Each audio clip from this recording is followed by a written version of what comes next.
Hello, welcome to my paper on William Perfect, the life and contributions to Freemasonry of an 18th century provincial Grand Master.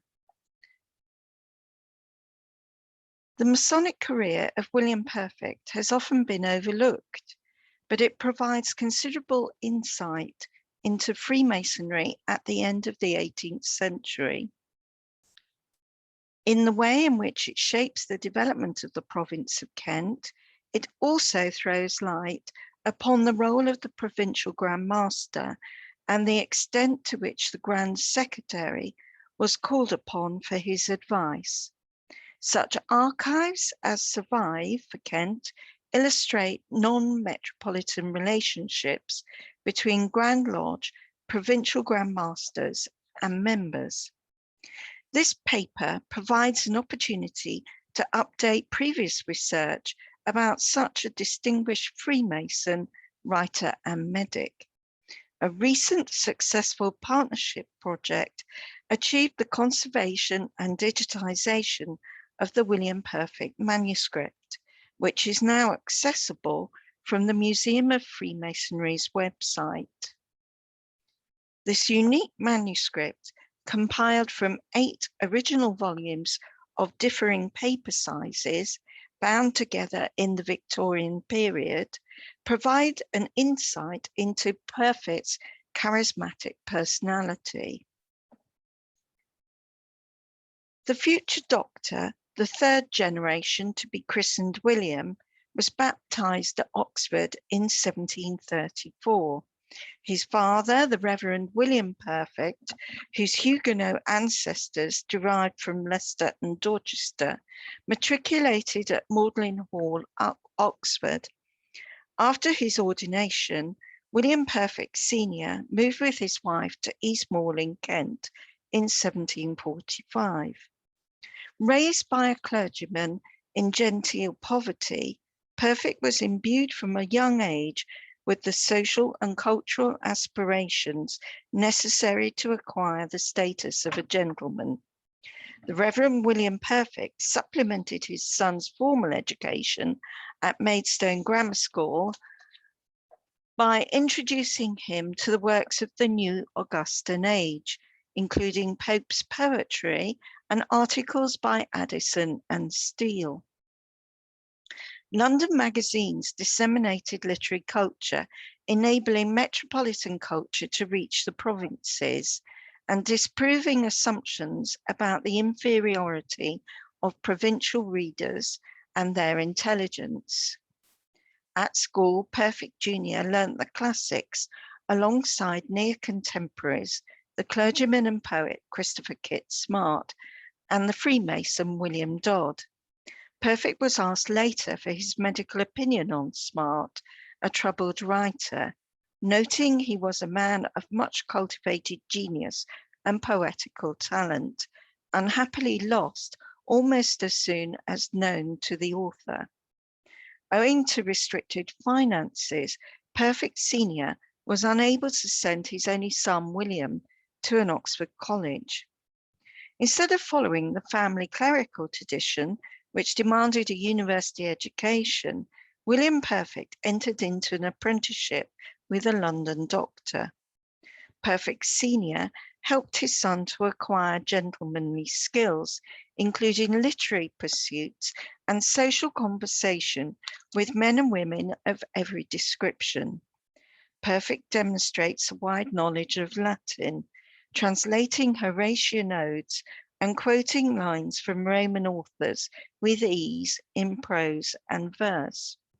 Latin was essential for doctors, and his liberal education enabled Perfect to engage in polite public discourse, rather than discussing technical or medical matters regarded as pedantic and private in social circles.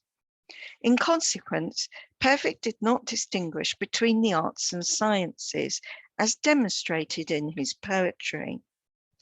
During his London apprenticeship, Perfect acquired some town bronze, and it's likely that he boarded or associated with the Shrimpton family of Islington. In his spare time, he visited coffee houses, gaining an appreciation for convivial fraternal sociability. He joined one of the thousands of clubs formed in England during the 18th century to meet men beyond his medical circle. He wrote a verse, Sons of the Sun, which was sung by his friend Daniel Shrimpton at a meeting of a fraternity, the Sons of Apollo, at Moorgate Coffee House. A letter sent to the editor of London Magazine reveals Perfect's later regret for such dissolute younger behaviour. Perfect experienced discrimination on attempting to widen his Medway-based Parnassian literary circle, whose members included William Wotey and the Gentleman's Magazine editor, John Nichols. Perfect's attempts at a witty verbal exchanges with metropolitan writers were not always successful. The Reverend William Hawkins, an Oxford poetry professor, responded by writing a poem about the medic, mentioning that the person here alluded to, living at Town Morling in Kent, and by profession a surgeon, in which art he is very eminent in curing insanity, and not a bad writer in the poetical way. This proves that by the mid-1770s, Perfect's literary ambitions and work amongst the insane were well regarded beyond Kent, but his provinciality restricted conversation within polite society. Meanwhile, the association with the Shrimpton family gained Perfect other benefits. He married Elizabeth Shrimpton at Dartford, Kent in 1753, and the couple had 2 daughters in the town before relocating to Westmoreland, where Perfect acquired a long-established medical practice. The couple moved into the High Street premises, and the birth of 3 sons soon extended the family. There was plenty of work for a new doctor, as a plague, possibly smallpox, had just swept through the town. Perfect sought to extend his medical knowledge by attending midwifery or obstetrics lectures.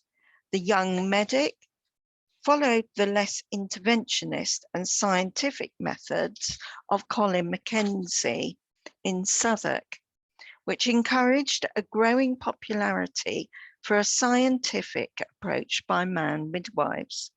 Perfect's work, Cases in Midwifery, published in 2 volumes in the 1780s, indicates he continued to correspond with Mackenzie. Despite Perfect's growing obstetrics expertise, he was unable to save his wife Elizabeth, who died shortly after giving birth to the couple's 6th child, who outlived his mother by just a few months. This was a bitter blow to Perfect, whose first volume of verse, A Barring of Bays, was published the same year. Including pastoral poems written for friends, this anthology represented a considerable achievement for a busy doctor and family man. He remarked to a friend that poetry, as you know, was always my favourite amusement, and expressed his frustration at the lack of time to indulge his literary desires more often. The doctor enjoyed country life in Westmoreland and took part in River Medway boat trips with friends, playing cricket, watching hop pickers, fishing, shooting, and we can see here his fowling piece with his walking stick in the local area, which all influenced his poetical verse. Another of his interests included the theatre, which inspired and encouraged him to assume additional roles beyond his familial, medical, and Masonic circles. He wrote and delivered prologues and epilogues for local performances, with several included in the Perfect Manuscript. Perfect's pastoral poems, inspired by the Medway Valley countryside, reveal a strong influence of Pope, his lines resonating with local and metropolitan audiences. He also wrote verses using classical pseudonyms, lamenting lost friends and relatives laid to rest in country churchyards. The loss of his wife affected Perfect profoundly, and he ceased to write for several months. Picking up his pen again after sorting domestic arrangements to care for his young family, he wrote 6 Night Thoughts poems published in 1764. Verses in Perfect's second anthology, The Laurel Wreath, hint at depression, and it's likely that Perfect found release from anxiety by writing. A third anthology appeared as Poetic Effusions in 1796. Aware of the disfiguring effects of smallpox and its resulting obstetric complications, Perfect entered into an inoculation partnership with Humphrey Porter, a Maidstone surgeon. The pair advertised this new service by January 1767. It's likely that Porter, a member of the town's Lodge of Fortitude by the 1780s, gained knowledge of smallpox vareolation, as demonstrated by Daniel Sutton at Maidstone. Although Perfect and Porter referred to this as inoculation, it involved inserting pox spores into a cut on the arm. Inoculation by vaccination was not perfected until the work of another Freemason, Dr. Edward Jenner, in the 1790s. Perfect contributed a song, The Inoculated Triumphant, to a magazine. The pair licensed or delivered this new technique throughout Kent, Oxfordshire, Gloucestershire, and Worcestershire, but competition between practitioners intensified and income soon declined.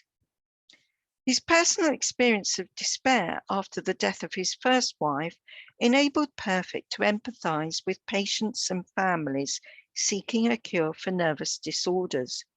Perfect expressed an interest in this emerging medical specialism, and he began to care for patients with mental illnesses by the early 1770s. Often referred to him by families seeking assistance, at first Perfect welcomed patients into his home. The double-fronted house on West Malling High Street has a small footprint with only 2 stories, and it's not clear how patients and growing family existed side by side. After a few years, Perfect rented additional accommodation in West Malling, obtaining a magistrate's license for up to 10 patients, but without limit from 1781. Perfect's contribution to the advancement of mental health care are now acknowledged. Several patients wrote verses thanking Perfect, the author applauding his restoration from the most wild and frantic madness to cool sense and rational judgment. Adopting an enlightened empirical approach, the resourceful Perfect observed patients carefully, changing treatments based on experience. A supporter of compassionate moral treatment, perhaps influenced by his Freemasonry, Perfect encouraged one patient to correspond with friends and play the violin while in his care. No record survives of where and when Perfect was initiated as a Freemason. As demonstrated, in his youth, he joined drinking clubs with friends.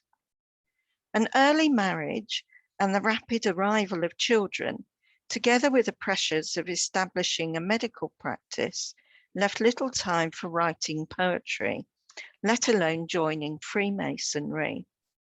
Perfect appears to have turned to Freemasonry in his 30s after the death of his first wife. Fraternal male companionship provided respite and a temporary escape from a noisy house occupied by young, boisterous children. He transcribed a list of Masonic lodges in the Perfect Manuscript in 1765. This includes Royal Kent Lodge of Antiquity at Chatham, where Perfect may have been initiated, as he had friends in this naval port. At the end of the list, there's a Latin motto with a translation. In a verse epistle to his friend, the Reverend Thomas Austin, Perfect announced his remarriage to the daughter of William Johnston, a Gloucestershire surgeon, where the Malling doctor was inoculating patients against smallpox. Henrietta, aged 26, took on Perfect and his 5 youngsters and bore the doctor 4 more children. Perfect's literary, medical, and Freemason social and business spheres coexisted, but seldom crossed boundaries. One exception is when William Perfect assisted James Heseltine, the Grand Secretary of the Moderns Grand Lodge. Alexander Matheson, a packet boat captain and a member of Mona Lodge, Anglesey, was granted £5 by the Committee of Charity in 1769. The sum was intended to cover the costs of conveying Matheson's son, afflicted with mania, to Bethlehem. Rowland Holt, senior Grand Warden, a governor of this London hospital, helped to facilitate his admission. New patients were admitted on Saturday mornings, but within a month of submitting an application. Heseltine advised the lodge to send the patient to London on the Friday before his intended admission. Unfortunately, Matheson Jr. arrived on a Wednesday, and the landlord of the Horn Tavern agreed reluctantly to chain Matheson's son to a table in his house. Heseltine had to make alternative arrangements at short notice, which involved entrusting the patient into the care of Dr. Perfect at Westmoreland, charged at the weekly rate of 15 shillings. Heseltine recouped the additional payment from the lodge. The Perfect Manuscript includes surprisingly few references to Freemasonry before its abrupt conclusion in 1773. There's a lacuna before the next references to William Perfect and Freemasonry, which occur in the annual returns of True and Faithful Lodge.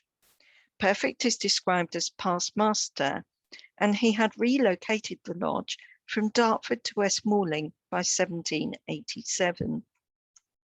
Awareness of Perfect's skill at writing and delivering verses soon spread in Kent, and he was appointed Provincial Grand Orator, first appearing in this role at the Provincial Grand Lodge in June 1788.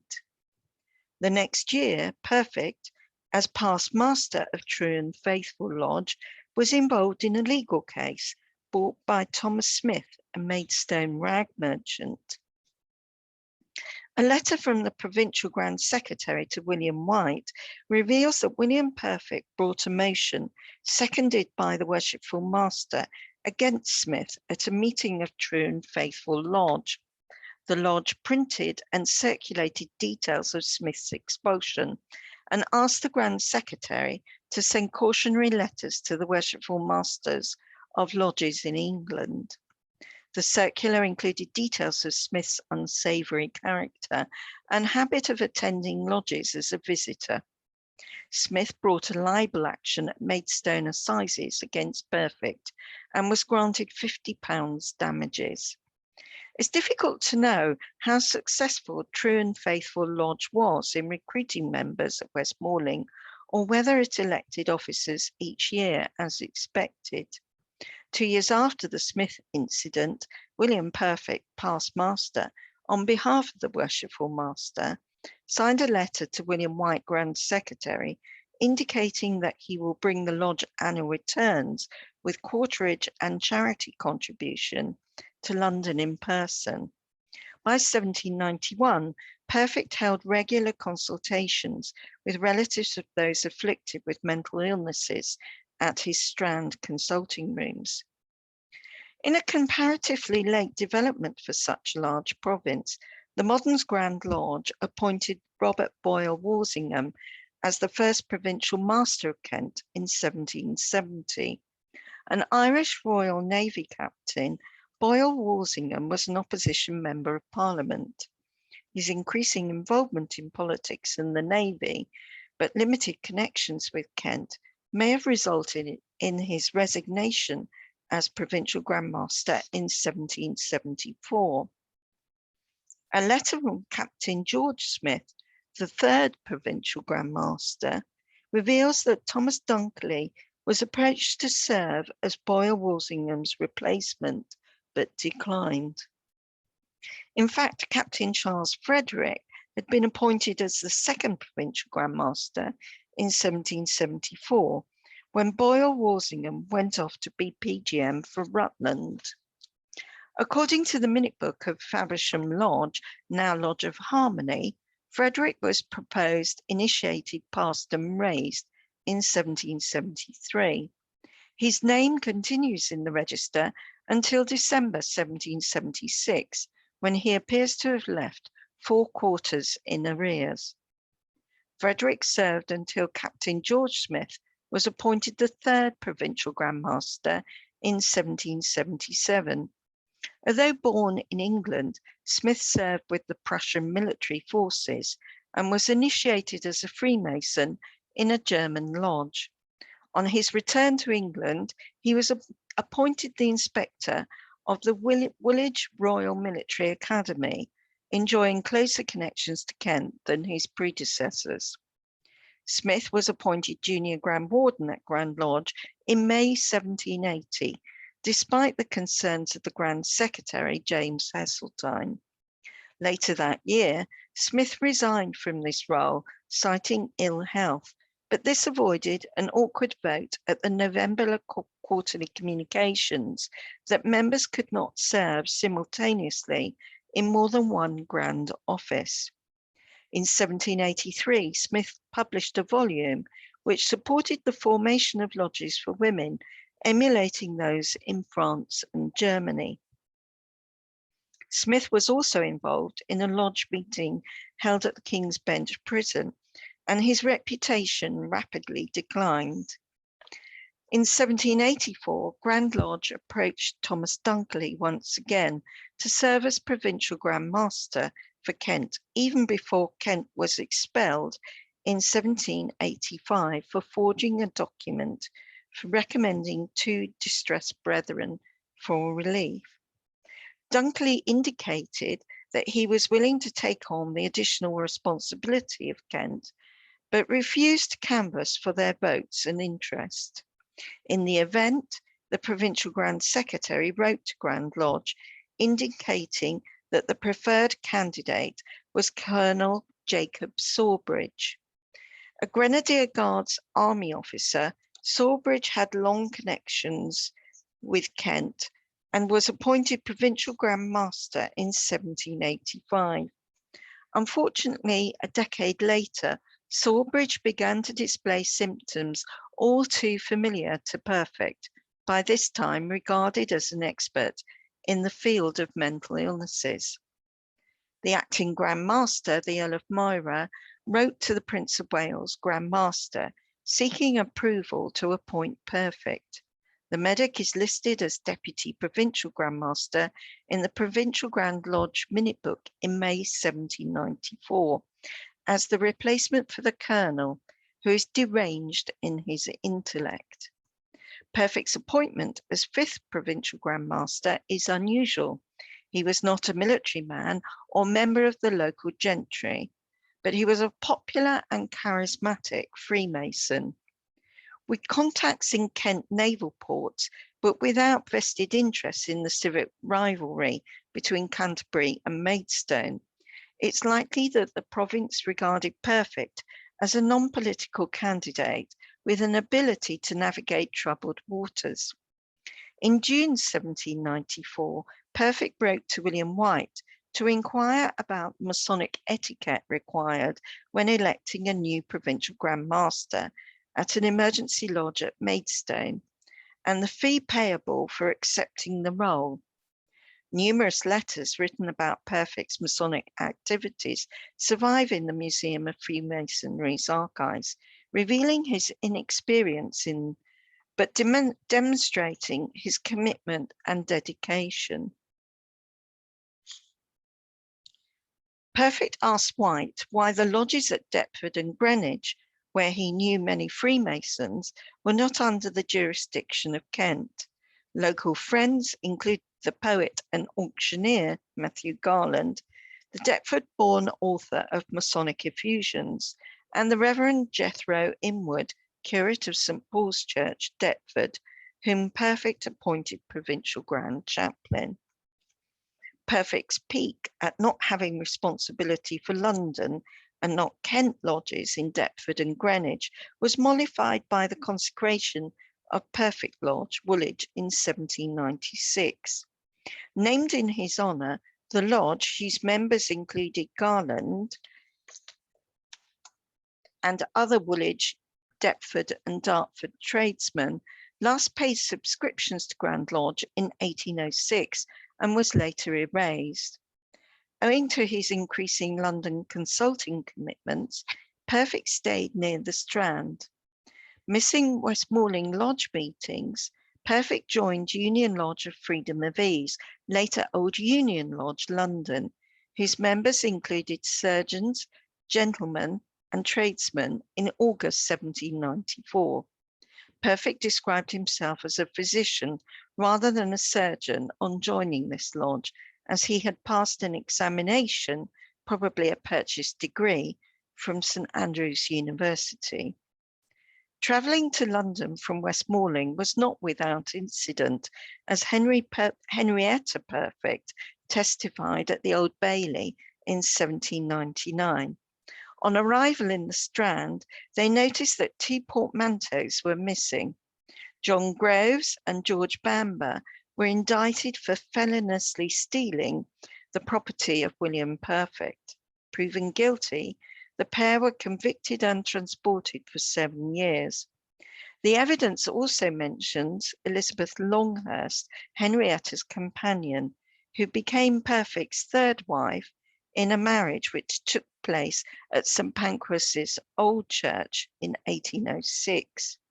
By that date, aged 72 and in declining health, Perfect married Elizabeth to protect her status as his nurse. She outlived Perfect for 40 years and, like Henrietta, was interred in the Perfect family tomb in East Malling Churchyard. Perfect was keen to uphold Masonic protocol in his new role, but demonstrated inexperience by writing to White on several occasions to check procedures. By March 1795, before he was installed as Provincial Grand Master, he sought approval after receiving requests from Lodge Fortitude, Maidstone, and True and Faithful Lodge at Westmoreland. The lodges were keen to assemble between lodge meetings for the purpose of instructing the younger and less informed members by lectures elucidating the mysteries of Masonry. The patent of appointment did not arrive until just before Perfect's installation as Provincial Grand Master at the provincial meeting at the Assembly Room, Faversham, in May 1795. A new collar jewel was commissioned by the province, which features prominently in a portrait of Perfect. His son George, Provincial Grand Senior Warden of Kent by 1802, informed White that engravings taken from the portrait were offered by subscription, with any surplus raised to be donated to the Royal Cumberland School. The fine jewel is a gold-plated silver set square, inset with clear gemstones and framed by a gold-plated silver wreath with 3 shields. The 3rd shield to the left is the modern Grand Lodge coat of arms.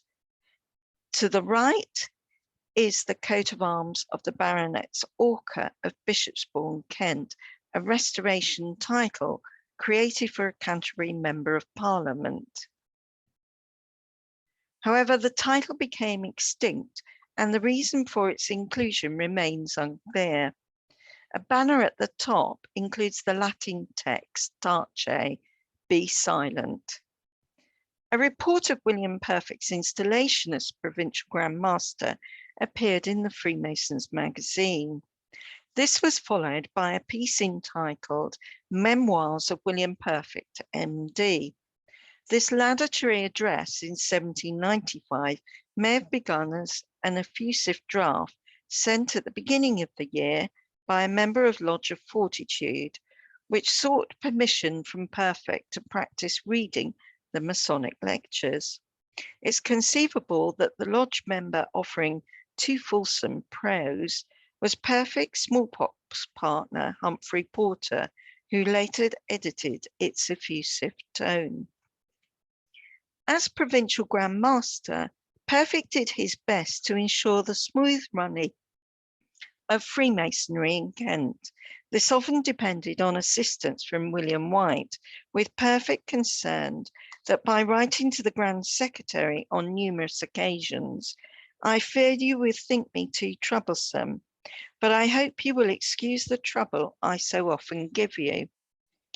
In 1800, Perfect attempted to assist Impregnable Lodge, Sandwich, erased a few years earlier.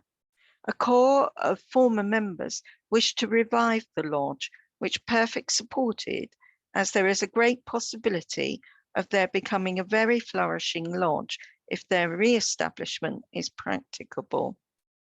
Sadly, Perfect's intervention failed, even though the members acquired the regalia of Lodge of 3 Grand Principles in Islington, which was in a declining state. Despite an attempt by Perfect to transfer the lapsed Fraternal Lodge from Greenwich to Deal or Sandwich, William Hannam, a former worshipful master of Union Lodge of Freedom and Ease, and at that time treasurer of Old King's Arms Lodge, London, intervened. Hannam arranged for the warrant and regalia of the Islington and Greenwich lodges to be transferred to Lodge of 3 Grand Principles, Dewsbury, Yorkshire, which retains the final minute book of Fraternal Lodge. Sandwich residents keen to join Masonry in the locality had to wait until the consecration of Cinque Port's Lodge in 1868. Despite expressing liberal views in articles published in the London press, Perfect supported establishment views in the county. He ensured a loyal address was sent from the Provincial Grand Master, officers and Freemasons of Kent after an attempt on the life of George III. Having failed to shoot the King at the Theatre Royal Drury Lane during the singing of the national anthem, James Hadfield's defence trial claimed that he suffered from delusions due to injuries received fighting the French. Hadfield escaped death, but was incarcerated as a new criminals section in Bethlehem Royal Hospital. Perfect, given his expertise in caring for those with mental illnesses, worded the address with care, stating that Providence may long continue to defeat every dark and daring attempt, even of insanity itself, that is aimed at the King's most sacred person. However, Perfect did not seek advice from William White before permitting William Finch, a Canterbury bookseller, to dedicate his first major work, a Masonic treatise, to the Provincial Grand Master of Kent in May 1801. This was to generate considerable opprobrium for Perfect and later Finch from Grand Lodge. As Vila states, the publication of Masonic lectures was to completely outstrip the first edition of Brown's Master Key in practical value, as it included both questions and answers of the lectures of the 3 degrees. Some lodges under Perfect's jurisdiction were holding additional rehearsal meetings by 1795 for less experienced Freemasons. Perfect knew of Finch's manuscript and possible practical use by local lodges before its publication. Finch wrote to Perfect in April 1801, thanking him for the kind reception of the manuscript and permission granted to dedicate the printed version to the Provincial Grand Master. By August, the Grand Secretary contacted an alarmed Perfect, who responded carefully stating that he had granted permission to use his name only as a dedication. Perfect assured the Grand Secretary that he did not wish to cause trouble for Freemasonry and promised to discourage any further erroneous repetition. William Finch issued a revised edition of his treatise the next year and caused further trouble for Grand Lodge, which led to his eventual expulsion. Much chastened, by 1805, Perfect discouraged Freemasons in Kent from purchasing or encouraging the sale of one Mr. Chamberlain's lectures on Masonry, as set forth in his printed letters. Although Perfect attended the Provincial Grand Lodge at Faversham in 1806, 2 years later he was too indisposed to attend, and his deputy took the chair. The next May, Perfect was again too ill to preside, and his death was announced on the 5th of June, 1809. His body was interred in the Perfect family tomb in East Malling churchyard. The funeral procession from West Malling took place by torchlight and comprised a hearse, 3 coaches, and 1 private carriage. His deputy, Dr. Thompson, addressed the congregation on the many virtues of the deceased. An obituary mentions his social and moral virtues will long be remembered by the ancient and honourable society of free and accepted Masons in that county, and the memory of their zealous and affectionate Grand Master will be long and ardently cherished. After the loss of the Provincial Grand Master, members may have suggested his deputy, Richard Thompson, another surgeon, as Perfect's replacement. Grand Lodge decided to install a member of the local gentry instead, Sir Walter William James. His patent was granted in March 1810.